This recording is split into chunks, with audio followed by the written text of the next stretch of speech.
नमस्कार। जय गंगा मैया की। मैं आज आपसे इस वर्ष हरिद्वार में महाकुंभ मेले के दौरान धार्मिक मान्यताओं के बीच प्रशासनिक दखल की बात करूंगा आज आपसे। जी, ये पूरी तरह धार्मिक मान्यताओं के अनुसार ही हमारा महाकुंभ प्रति 12 वर्ष में यहाँ पर आयोजित किया जाता है। 12 वर्ष में महाकुंभ और बीच बीच में जो 2 महाकुंभ के बीच में होता है 6 साल के अंदर, उसको अर्धकुंभ कहते हैं। मैं बचपन से जब से देखता आया हूँ और मैंने अभी कुछ देर पहले ही कुछ महाज्ञानी पंडितों से भी बात की, उन्होंने भी इस बात की पुष्टि की कि महाकुंभ मकर संक्रांति के दिन 13-14 जनवरी से प्रारंभ हो जाता है। उस दिन से विधिवत पूरे 3 माह के लिए, यानी 14 जनवरी से फरवरी, फिर मार्च और 13-14 अप्रैल को जो बैसाखी का त्यौहार होता है, बैसाखी का स्नान करके वो हमारा ये कुंभ संपन्न होता है।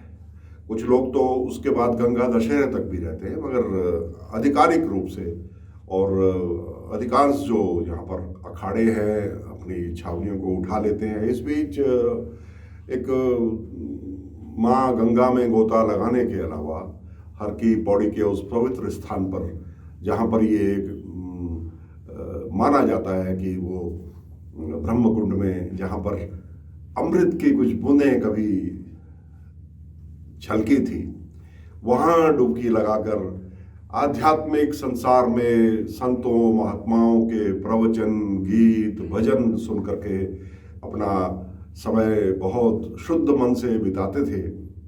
3 माह का समय लेकर के लोग घरों से आया करते थे। लेकिन जिनके पास समय की कमी हो, वो इनमें से दिन चुनते थे, जिनमें मकर संक्रांति का दिन, अभी 2 रोज पहले माघ मेले का दिन, मौनी अमावस्या का दिन, माफ कीजिएगा। और इस बीच बहुत सारे स्नान पड़ते रहते हैं। वसंत पंचमी का स्नान इसके बाद आने वाला है। और जो बैसाखी का 13-14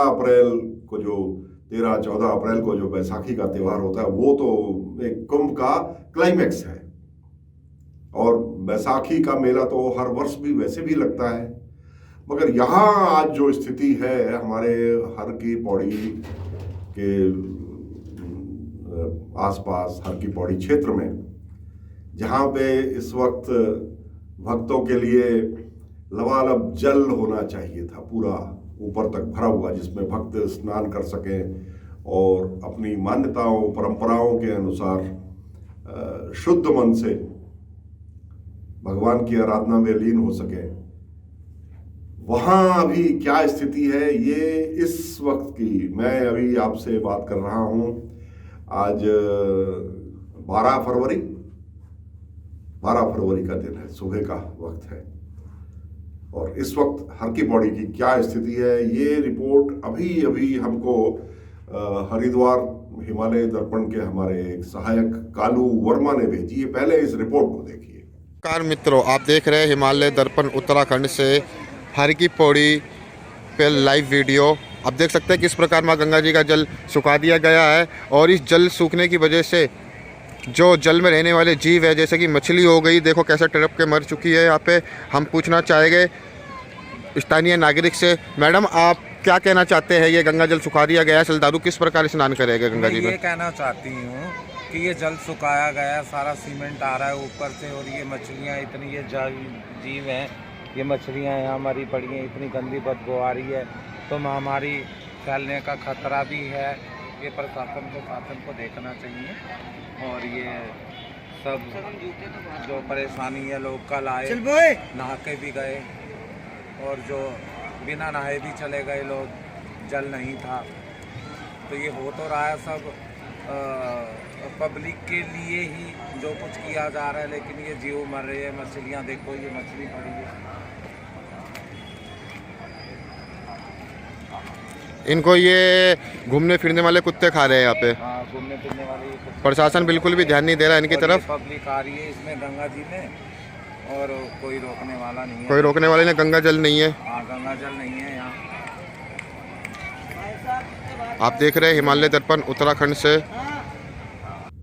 वो हर की पौड़ी का स्थान जहां पर इस वक्त श्रद्धालुओं के स्नान के लिए लबालब जल होना चाहिए था, वहां इस वक्त मरी हुई मछलियों के दुर्गंध से उस वातावरण को कितना प्रदूषित कर दिया गया है, पानी सुखा दिया गया है। ये जो जोशीमठ में, ऋषि गंगा में जो इस वक्त एक आपदा आई है, ठीक है, उससे भी कुछ सिल्ट आया होगा, हम उस पर इनकार नहीं करते। मगर जब दूसरी तरफ ये नजर आता है कि मौनी अमावस्या के दिन लगभग 3 लाख भक्तों ने, ये सरकारी आंकड़ा है, 3 लाख का आंकड़ा ये जिला प्रशासन ने स्वयं जारी किया है। उन्होंने घुटनों तक के कीचड़ भरे पानी में, क्योंकि आपने पानी कम करना उसी दिन से शुरू कर दिया था, उसमें स्नान करके गए। ये भक्तों की आस्था है, किसी ने शिकायत तक नहीं की। मगर हमको तकलीफ तब होती है जब ये मालूम चलता है कि यहां पर जल इसलिए कम किया गया, मुख्य फाटक इसलिए बंद कर दिए गए कि उधर प्रयाग में माघ मेला चल रहा है, उसको जल चाहिए। तो क्या ऐसा उत्तराखंड हमने मांगा था जिसमें जल पर भी हमारा अधिकार ना हो? यहां मेरा मूल प्रश्न यह है कि अगर इन नदियों के जल पर भी हमारा अधिकार नहीं है, और सबसे बड़े त्योहार जो हमारे आते हैं कुंभ के, क्योंकि सरकार की अधिसूचना से हमें कोई लेना देना नहीं है, वो सरकार जाने, जो धार्मिक मान्यता है उसके अनुसार महाकुंभ मकर संक्रांति के दिन जनवरी से प्रारंभ हो चुका है। ये कुंभ के त्योहार, ये धार्मिक अवसर किसी सरकार के अधिसूचना के मोहताज नहीं हुआ करते। ये चालू है, महाकुंभ का पर्व चालू है, ये कोई सरकारी कागज इसको मान्यता नहीं देगा। ये बहुत गलत परंपरा इस बार हमारी उत्तराखंड की सरकार ने डाली है। मैं तो बचपन से देखता रहा हूं, 1965-66 से हरिद्वार में रहा हूं, तो मुझे कुंभ के विषय में मालूम है। ये कुंभ न केवल करोड़ों लोगों की धार्मिक आस्था से जुड़े हुए हैं, बल्कि स्थानीय लोग जो हैं, जो उस पर आधारित, जिनके उस तरह के पेशे हैं, गाड़ी वाले की गाड़ी को काम मिलता है, दुकानदार का सामान बिकता है, किसी की गंगा जली बिकती है, किसी की कंठी माला बिकती है, लोग हजारों लाखों करोड़ों लोग आकर के यहाँ पर महीनों महीनों रुकते हैं, तो धर्मशालाएं, होटल उनका काम चलता है, रिक्शा वालों को काम मिलता है, लोग होटलों में चाय बेचकर शुद्ध वैष्णव खाना खिलाकर भी लोग अपने पूरे 1 साल भर का उसमें खर्चा निकालते हैं। ये पूरा एक क्रम बना हुआ है, ये सदियों से ये क्रम बना हुआ है। आपने किसी की परवाह नहीं की। और अगर आपको लगता है कि कोविड की वजह से आप ऐसा कर रहे हैं, तो ये सफेद झूठ है। मैं ये जनता को बताना चाहता हूं, मैं ये अपने दर्शकों को बताना चाहता हूं। जो 3 लाख लोग परसों आए, इत्तेफाक से मैं भी इसी दौरान हरिद्वार मेरा आना जाना हुआ, और मेरे यहाँ कल रात को भी हरिद्वार से लोग आए हुए थे। कहीं किसी को ना रोका जा रहा है, ना कोई जांच हो रही है, ना किसी से कोविड का सर्टिफिकेट मांगा जा रहा है। ये सिर्फ एक बहाना है। हरिद्वार आने जाने में कहीं कोई रोक टोक इस वक्त नहीं है। तो ये 3 लाख लोग अगर यहाँ पर आए और बिना कोविड की जांच किए, बिना कोविड का सर्टिफिकेट दिए आए, तो जो महामारी एक्ट है उसका उल्लंघन तो फिर वैसे ही आपने कर दिया। अब ये बहाना बना रहे हो अपनी कमियां छुपाने के लिए। और त्रिवेंद्र सिंह रावत जी, यहां सवाल आपके ऊपर है। उधर उत्तर प्रदेश के मुख्यमंत्री योगी आदित्यनाथ जी, उनका पॉलिटिकल क्लाउड, उनका राजनीतिक प्रभाव आपसे कहीं ज्यादा है। उन्होंने अपने माघ मेले के लिए पानी मंगवा लिया और आपकी हर की पौड़ी खाली कर दी। कभी कभी तो ऐसा भी लगता है कि हमारे योगी आदित्यनाथ जी, आपका जन्म स्थान यही है, आप पहाड़ी माता पिता की ही संतान हो, क्या इतना सा भी पहाड़ीपन आपके अंदर नहीं बचा? आप पूरी तरह गोरखपुरी हो गए? ऐसा ही लगता है। आपने एक बार भी ये नहीं सोचा कि अगर सारा पानी यहां मंगवा लिया जाएगा माघ मेले को संपन्न करने के लिए, क्योंकि आपने तो अपनी पीठ थपथपा ली, माघ मेला अच्छी तरह संपन्न करा के उसके लिए संपूर्ण जल आपने पहुंचा दिया। आपको तो ऋषि गंगा आपदा से कोई फर्क नहीं पड़ा, और हमें तो कहीं ऐसा नजर नहीं आया कि आप लोगों के सर्टिफिकेट चेक कर रहे हो, लोगों को रोक रहे हो, लोगों के कोविड के जो टेस्ट हैं वो करके तब भेज रहे हो। वहां तो लाखों लोग डुबकी लगा करके माघ मेले में जा रहे हैं। तो हर की पौड़ी की इतनी उपेक्षा क्यों? ये एक विचारणीय प्रश्न है।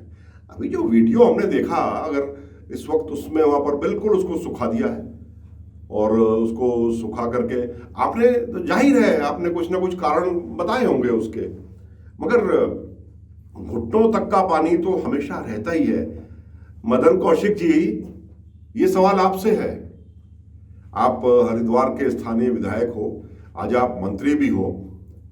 इससे पहले जब भी कोई दूसरी सरकार रहती है ना, जो आपकी पार्टी की नहीं होती, जब भी गंगा को, इस गंग नहर को, हर की पौड़ी क्षेत्र को, वहां का पानी सुखाया जाता है, चाहे वो सफाई के लिए चाहे किसी भी काम के लिए, तो आप हजारों लोगों का जुलूस लेकर के आते हो। जब आपकी सरकार नहीं होती तब, और कहते हो आज मैं ये फाटक तोड़ूंगा और धार्मिक आस्था के साथ खिलवाड़ नहीं होने दूंगा, अविरल गंगा की धारा बहेगी। और अब तो ये एस्केप चैनल भी नहीं रहा हर की पौड़ी, तो आपने गंगा की अविरल धारा को रोक दिया।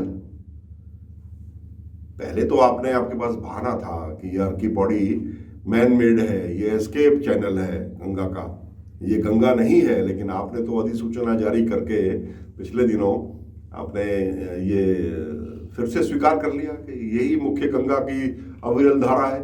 तो आपने इस पवित्र महाकुंभ के मेले में सिर्फ इसलिए कि आज आपकी सरकार है, आप चुप बैठे हैं।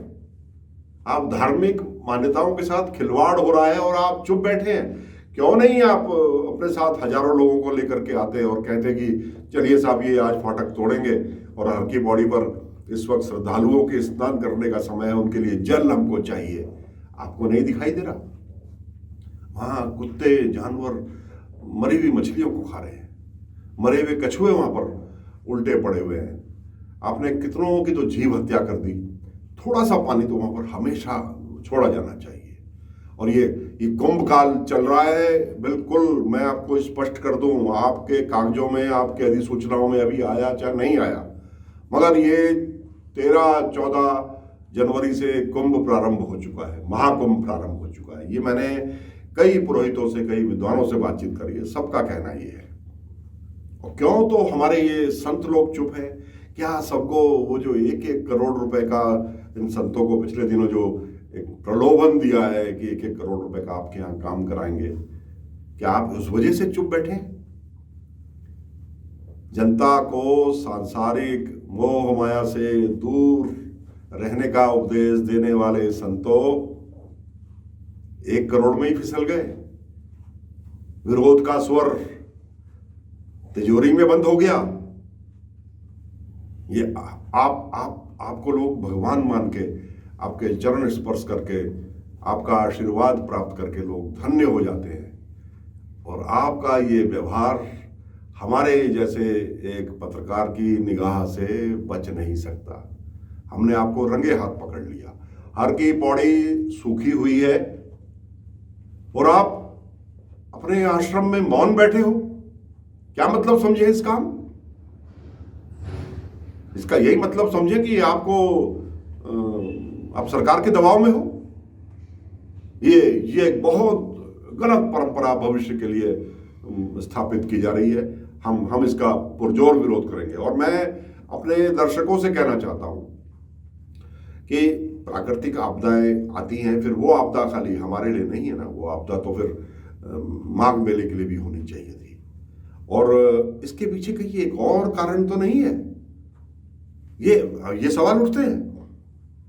इस वक्त गेहूं की फसल को सिंचाई की जरूरत है, और ये जो नहर हमारी हर की पौड़ी से होकर के आगे जाती है, ये गंग नहर, ये सिंचाई का प्रमुख साधन है पूरे पश्चिमी उत्तर प्रदेश में। तो कहीं कोई इसके पीछे कोई और योजना तो नहीं कि पश्चिमी उत्तर प्रदेश के किसान से इस वक्त वो, क्योंकि आपके खिलाफ सड़क पर खड़े हैं, जिन्हें आपने कीले ठोक के सड़कों पर आपने दिल्ली में घुसने से रोका हुआ है, कहीं आप ये उनसे बदला तो नहीं ले रहे? ये सवाल फिर पैदा होता है यहां पर।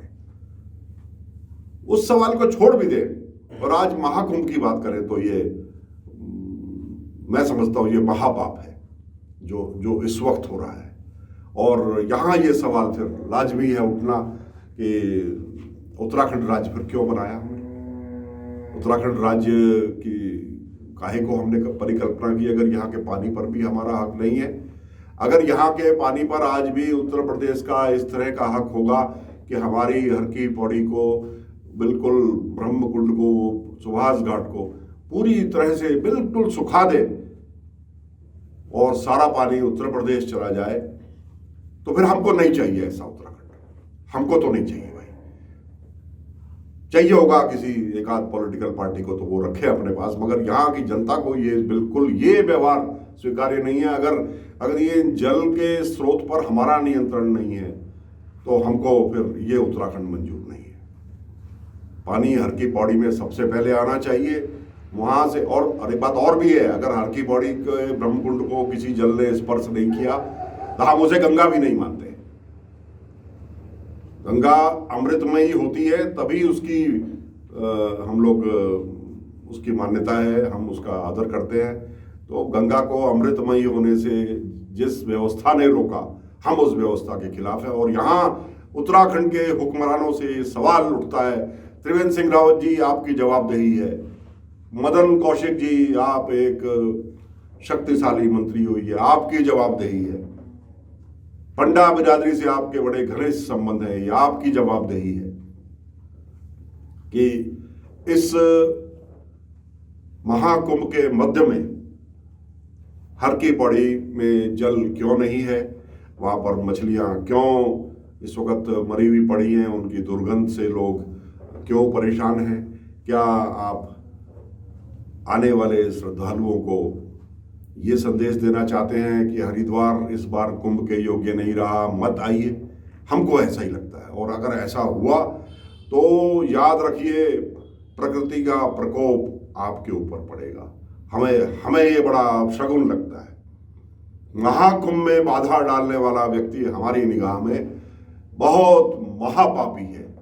तो इसलिए समय रहते चेत जाओ और अविलंब हर की पौड़ी पर, उस क्षेत्र में जहां एक डुबकी लगाने के लिए लोग हजारों मील दूर से आते हैं, इतना तो सोचा होता।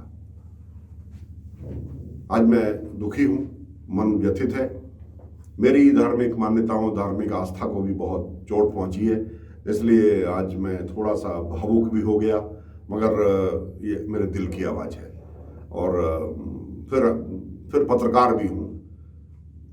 गलत बात के खिलाफ विद्रोह करना मेरी आदत है और ये मेरा पेशा भी है। मुझे उम्मीद है इस जो अन्याय हो रहा है, जो महापाप हो रहा है, इसका विरोध आप सब मिलकर के करेंगे। फिर इसमें क्या प्रगति होती है, इस विषय में आपके साथ फिर दोबारा से किसी और समय पर बातचीत करेंगे। आपका मेरे साथ जुड़ने के लिए बहुत बहुत आभार। जय श्री गंगा मैया।